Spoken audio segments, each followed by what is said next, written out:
application fee, cost charges. And this, there was material on this? Yeah. Or D? I know I saw something here. There's a handout that we We got passed it out this this morning.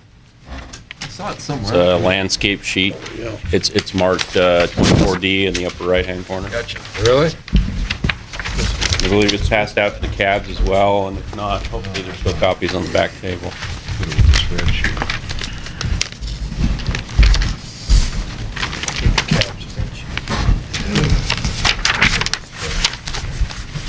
Just tell us what we're looking at. How do you spell expenditures?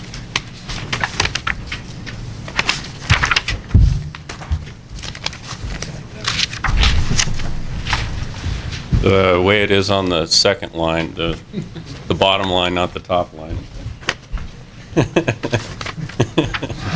Two spellings in one day. Out of how many documents? That's too much. I always forget to spell check Excel. Not too bad, though. I'll give it that. All right, Is everybody ready? Yeah. Yes. please. Okay. This spreadsheet shows the application fee, the $10 app fee, how much we've collected, how much reserve we have had for the last 4 years. During state fiscal year 2010, during the special session of the legislature, they changed the existing NRS regarding the application fee. Prior to that, it was only used for the application hunt system itself and costs associated with administering that system. So when you look at fiscal year 2009 and prior, you will see under expenditures, there's a relatively small amount of personnel costs. Most of the costs is category 27 application hunt. That is contract payments to system consultants for administering the system. And the staff time are a fairly modest amount of NDOW staff that are directly involved in managing that. During the special session, they expanded the scope, use of the fee to include not only the application hunt process, but also NWDS, the database for licenses, and they also permitted its use for activities associated with the sale of licenses and tags. And of course, NWDS also includes boat titling and registration. It's a relatively small piece, but it's part of it. So that's when it talks to number 2, Department's automated program for licensing and registration and titling of vessels.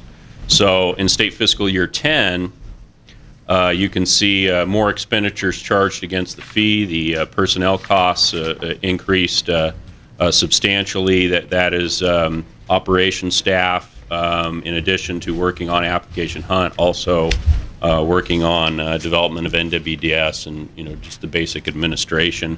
My understanding is we didn't charge any staff costs like front counter staff selling licenses or anything like that, although the way the statute's written, that could be permissible. And you can see that over this time period, the reserve balance was continuing to grow, and we've ate away at that a little bit in this last fiscal year to bring that balance down. And the purpose of doing this, as we went into special session, we were directed by the budget office and the governor's office to look at all options in our funding. They were quite aware that we had a lot of big reserve balances in different categories, and they were there was a lot of indication we're going to lose our general fund, and we certainly, as I've reported before, we have a problem with our general license fees has declined substantially in the last few years, and we are eating into those reserves. So we put a few options forward for them to consider, this being one of them. And if we had not used these fees, we would have used general sportsman license dollars to cover NWDS and the staff time. The merits of doing that, you could argue it either way, I suppose, but that was the thinking at the time. There's a lot of things that we thought they were going to do to us in special session that they ended up not doing, but this piece passed. And that's kind of the history of it. I'm happy to answer any question. Mr. Chairman. Go ahead, Mr. Kevin. Thank you, Mr. Chairman. Patrick, did they sweep any funds from They did not. this? And okay. There were lots of threats that they were going to sweep funds, but it did not come to pass. I know one of the things we got a letter from the feds stating that was prohibited according to federal law, that you can't, I forget the right terminology, but you can't redirect sportsmen monies away from the wildlife agency. Yeah, diversion. That's the word I'm looking for. And they wrote a letter to that effect, and that appears to have been pretty successful at getting them off of that. But doesn't mean they won't try again. So there was a lot that we thought they were going to do, and better we figured we could open this up for our use rather than have them sweep it. But it turned out that didn't happen. Commissioner Lent? Did, on here, you're saying system consultant got paid $872,000. Yes. They're only, like, there was 100 and some thousand applications, and their bid was a little under $5. That didn't pencil out. What additional? I would have to look at our actual invoices. They have a certain base payment, and I mean, it's. And the other thing on the Not that personnel, you went up tremendous amount. Does, like in the license offices, does anybody that even looks at a application get charged their time to that? Because you got a tremendous change in personnel here. Well, what that was is you can see category 80 NWDS. Those also are contract payments to system consultants for, but that's for the NWDS, the database.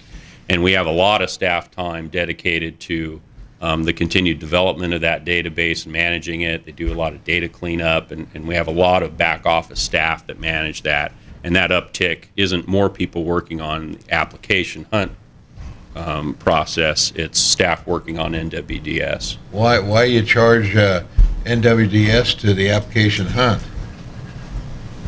It's not charged the application hunt. The change in the law allows it to cover application hunt and NWDS and any activities associated with the sale of licenses or tags.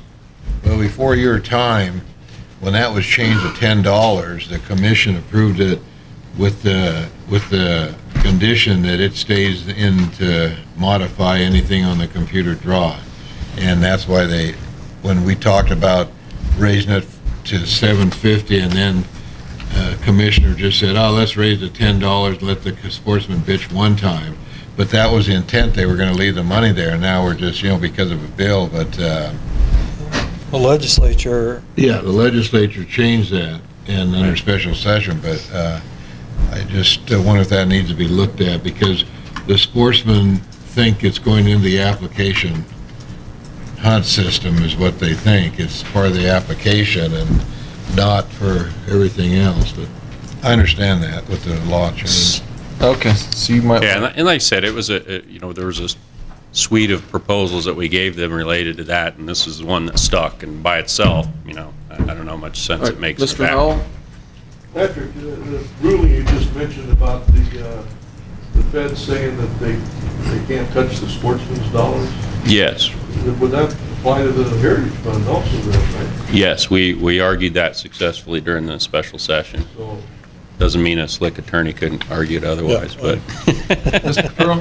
we sought clarification from the feds exactly about the Heritage account when they gave us a letter and said, here's a law in the Heritage account, would you consider this the same? And they came back and said, yes. You did slip one by them. In order for us- Theoretically, it's federal fund, anything that has anything to do with federal funds is what that prohibition would be covered by, but. What Nevada, in order to receive federal aid in terms of Pittman-Robertson and Wild Road, Dingell Johnson, Nevada had to pass what's called assent legislation.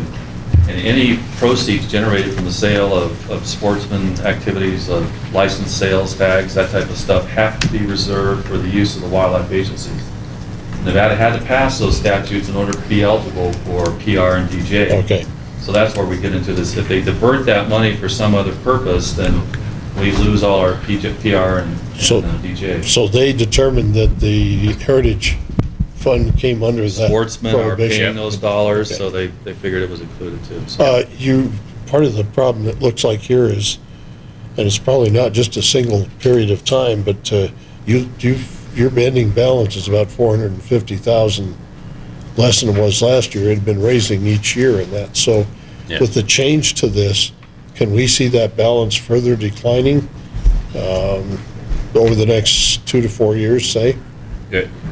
You know, it's to the degree that we charge to it. I mean, we certainly don't want to wipe out the balance. The idea isn't to reduce it down to zero. We know we certainly need money for the application system. Frankly, what's under the statute here, we could have charged more cost to it and been compliant with the law. Like I said, the front counter staff who sell licenses, we didn't charge their time, and we could have under the statute. Why didn't you? Why didn't we? Didn't have. You know, we wanted to be prudent. We were sensitive to the fact that we were expanding the scope from its original purpose, and you know, I didn't really want to go much beyond NWDS because I know even that would be controversial. And I think there's even NWDS is under development, but I think we're reaching milestones there now too, so the cost associated with that will decline. Yeah, we should be running into going to a maintenance mode here in the next year. Okay. not gonna- I'd like to hear more on that, but you know, it's getting awful late, and people are gonna have to make flights pretty soon. Could I make one quick comment? So, Mr. okay. Chairman? I would just ask that you keep us apprised of if you're actually going to increase those expenditures in that column, because I think it is a sensitive issue, so. Yeah, we understand. And I know budgets are tight and things may happen, but I'd just like to be apprised of kind of your direction there. All right, Mr. Gilbertson, you're up. E.